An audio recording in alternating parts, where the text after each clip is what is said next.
Okay, we are back. Here is our crocheted heart. And here's a bunch of hooks. Or not hooks, it's a bunch of needles.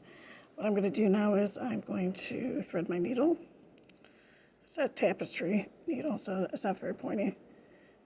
This is a different size than from the other video. It doesn't really matter here. The fabric that you create with crochet is very forgiving for well, that's not good. Now, if that happens to you, just don't worry about it. Just straighten it out and do it again.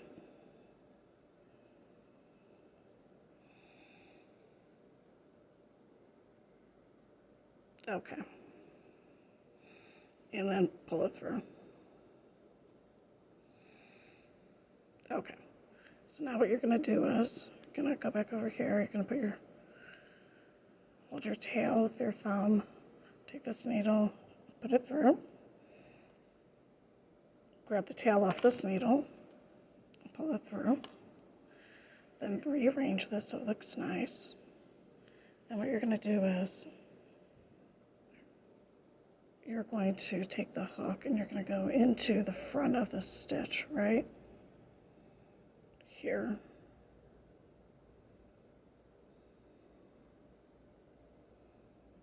And all you did was make a slip stitch in 2 steps instead of 1. Then you're going to pull this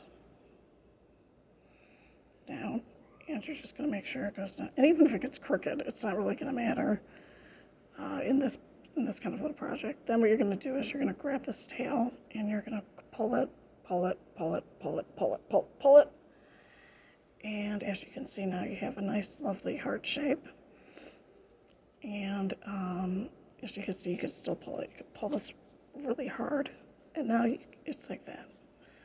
So now what you're going to do is you're going to weave in both of these ends. It's nice to go back.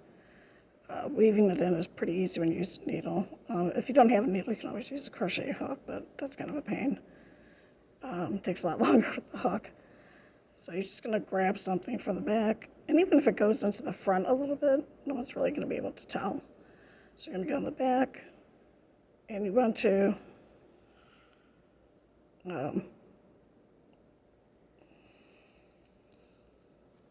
make it so that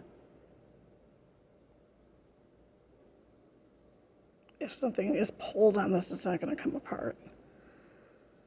So it's going to just go in the back of a couple more stitches. I'm going to grab like this one. Doesn't really,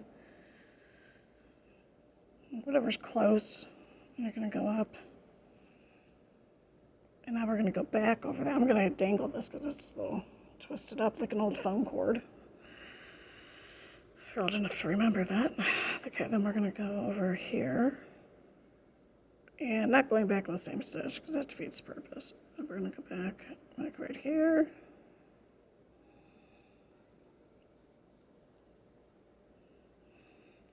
And in here. These are not going to, no one's really going to, it's not going to get a lot of wear and tear, so the weaving in at the ends doesn't really matter. Then you're going to really take your scissors, come up here, cut, drop that. Now we're going to do this other one. And then we will be done with our heart. Now when you're making this, you know, creating the heart is pretty fast. And then the weaving is a little bit longer. And that's okay. The magic circle, you don't really have to do too much with the weaving because you've already crocheted all these stitches around it. It's unlikely it's going to come undone. But you might want to take the time just to, for the sake of continuity or just doing the same thing every time. So I'm just going to do that. And I'm going to just snip it here. Now we have our heart, and I think this one I made with a slightly different size hook. I think it came out pretty cute. So as you can see, if you did the video along with me, I would say add about 8 minutes on total to make this little heart for your first heart. And that's pretty good. I got a little heart. Now you're done.